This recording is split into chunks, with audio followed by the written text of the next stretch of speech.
지금 국내 주식시장, 누구는 위기라고 하고 누구는 기회라고 합니다.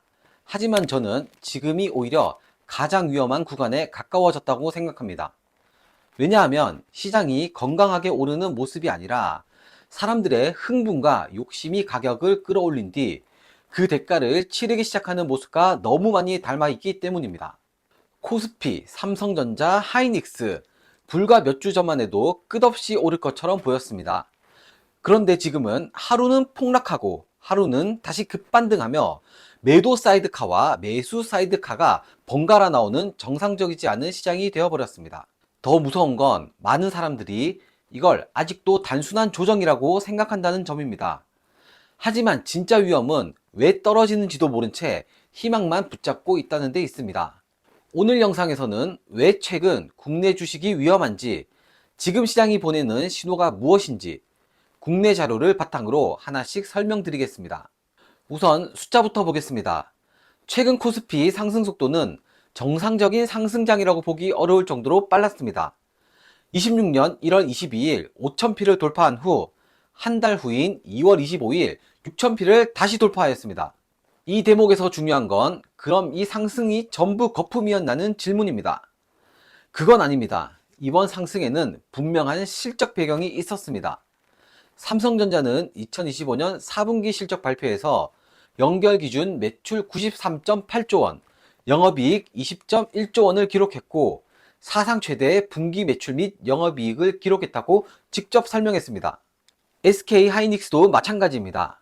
SK하이닉스 뉴스룸에 따르면 2025년 연간 매출 97조 1467억 원, 영업이익 47조 2063억 원, 순이익 42조 9479억 원으로 역대 최대 실적을 기록했습니다.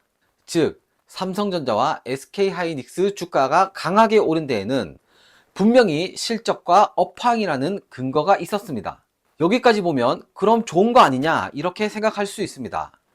그런데 주식시장에서 좋은 기업과 지금 사도 안전한 가격은 전혀 다른 개념입니다.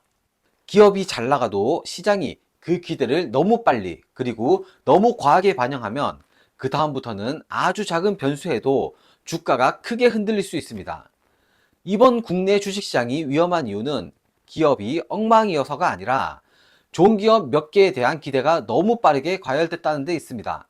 특히 시장의 무기 중심이 삼성전자와 SK하이닉스 같은 반도체 대형주에 과하게 쏠렸다는 점이 문제입니다.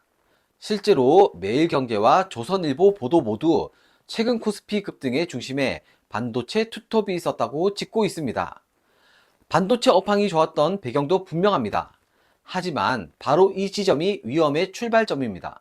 실적이 좋아지고 업황이 좋아질수록 사람들은 점점 더 먼 미래까지 현재 가격에 반영하기 시작합니다. 올해 좋아질 것 같으면 내년 기대까지 끌어오고 내년이 좋아 보이면 그 다음까지 당겨서 계산합니다. 그러다 보면 어느 순간부터는 좋아서 오른다가 아니라 오르니까 더 산다로 분위기가 바뀝니다. 이 단계에 들어가면 시장은 실적보다 심리에 더 민감해집니다. 그리고 그런 시장은 아주 작은 충격에도 크게 흔들립니다. 실제로 최근 국내 증시는 그런 모습을 그대로 보여줬습니다. 연합뉴스 보도에 따르면 3월 9일 코스피는 장중 8% 이상 급락해서 서킷 브레이커가 발동되었고 그에 앞서 오전 9시 6분에는 코스피 200 선물지수 급락으로 매도 사이드카도 발동되었습니다. 같은 날 코스닥에서도 사이드카가 발동되었습니다. 또 종가 기준으로는 코스피가 하루에 6% 넘게 밀렸고 3월 초 변동성이 며칠 사이에 급격히 확대되었습니다. 연합뉴스는 코스피 시장에 대한 서킷 브레이커가 한 달 내에 2번 발동된 것은 2020년 3월 이후 처음이라고 전했습니다. 반대로 3월 10일에는 급반등으로 매수 사이드카가 발동됐습니다. 연합뉴스에 따르면 그날 오전 코스피 200 선물지수는 전거래일 대비 6.14% 급등했고 이에 따라 프로그램 매수 호가 효력이 5분간 정지되었습니다. 즉 며칠 사이에 매도 사이드카, 서킷 브레이커, 매수 사이드카가 번갈아 나온 것입니다. 이건 정상적인 강세장에서 흔히 보는 흐름이 아니라 공포와 탐욕이 가격을 마구 흔드는 극단적 변동성 장세라고 보는 게 맞습니다. 그럼 왜 개인 투자자에게 특히 위험하냐? 이런 장세에서는 가격이 오를 때는 모두가 천재처럼 느끼고 가격이 떨어질 때는 모두가 피해자가 됩니다. 문제는 대부분의 개인 투자자가 상승장에서는 실력을 과신하고 하락장에서는 희망을 과신한다는 점입니다. 오를 때는 이 기업은 좋으니까 더 간다. 내릴 때는 좋은 기업이니까 다시 오를 거다. 이렇게 생각합니다. 물론 장기적으로는 그럴 수 있습니다. 하지만 문제는 가격입니다. 좋은 기업도 비싼 가격에 사면 오랜 시간 고통을 겪을 수 있습니다. 지금 시장이 위험한 이유는 좋은 기업이 나빠졌기 때문이 아니라 좋은 기업이 이미 너무 많은 기대를 먹고 올라와 조금만 삐끗해도 변동성이 커질 수 있다는 점입니다. 그리고 이런 시장에서는 군중 심리가 강해질수록 더 위험해집니다. 주식시장은 늘 비슷합니다. 처음에는 실적 좋은 기업이 오릅니다. 그 다음에는 그 종목을 보던 사람들이 따라 붙습니다. 그리고 마지막에는 기업보다 분위기를 보고 들어오는 사람이 늘어납니다. 그 시점부터는 왜 오르는가 보다 남들도 번다더라가 더 강한 근거가 됩니다.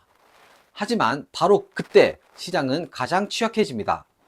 왜냐하면 기대가 이미 가득 찬 상태에서는 조금만 흔들려도 차익 실현과 투매가 한꺼번에 나올 수 있기 때문입니다. 최근 코스피의 급등과 급락, 그리고 연속된 시장 안정장치 발동은 바로 그런 불안한 구조를 보여준다고 볼 수 있습니다. 정리하겠습니다. 최근 국내 주식이 위험한 이유는 첫째, 너무 짧은 시간 안에 너무 많이 올랐기 때문입니다. 코스피는 6,000선과 6,300선을 빠르게 돌파했고 삼성전자와 SK하이닉스는 각각 20만원, 100만원을 넘어 21만원에서 22만원, 109만에서 110만원을 바라볼 정도로 급등했습니다. 둘째, 상승의 근거는 있었지만 그 기대가 반도체 대형주에 과하게 집중돼 있기 때문입니다. 삼성전자와 SK하이닉스는 실제로 역대급 실적을 냈고 메모리 업황도 강했습니다. 하지만 좋은 실적과 안전한 매수 타이밍은 완전히 다릅니다. 셋째, 시장이 외부 충격과 심리에 지나치게 민감해졌기 때문입니다. 3월 초 코스피 급락 구간에서는 매도 사이드카와 서킷 브레이커가 잇따라 발동됐고 곧바로 급반등이 나오면서 매수 사이드카까지 발동됐습니다. 이건 건강한 상승보다는 과열뒤 불안정한 시장의 특징이 가깝습니다. 그래서 지금 필요한 건 흥분이 아니라 기준입니다. 남들이 벌었다는 말, 주변 분위기, 계속 오를 것 같다는 착각보다 실적, 가격, 변동성, 그리고 내가 감당할 수 있는 리스크를 차갑게 같이 봐야 합니다. 국내 주식은 지금 기회가 아예 없는 시장이 아닙니다. 하지만 아무 생각 없이 들어가면 위험한 시장인 것은 분명합니다. 결국 중요한 질문은 하나입니다. 더 오를까가 아니라 지금 이 가격을 내가 제대로 이해하고 있나? 이 질문을 할 수 있는 사람만 다음 하락장에서도 버틸 수 있습니다. 오늘 영상이 여러분의 투자 방향을 다시 잡는데 작은 도움이라도 되었기를 바랍니다. 감사합니다.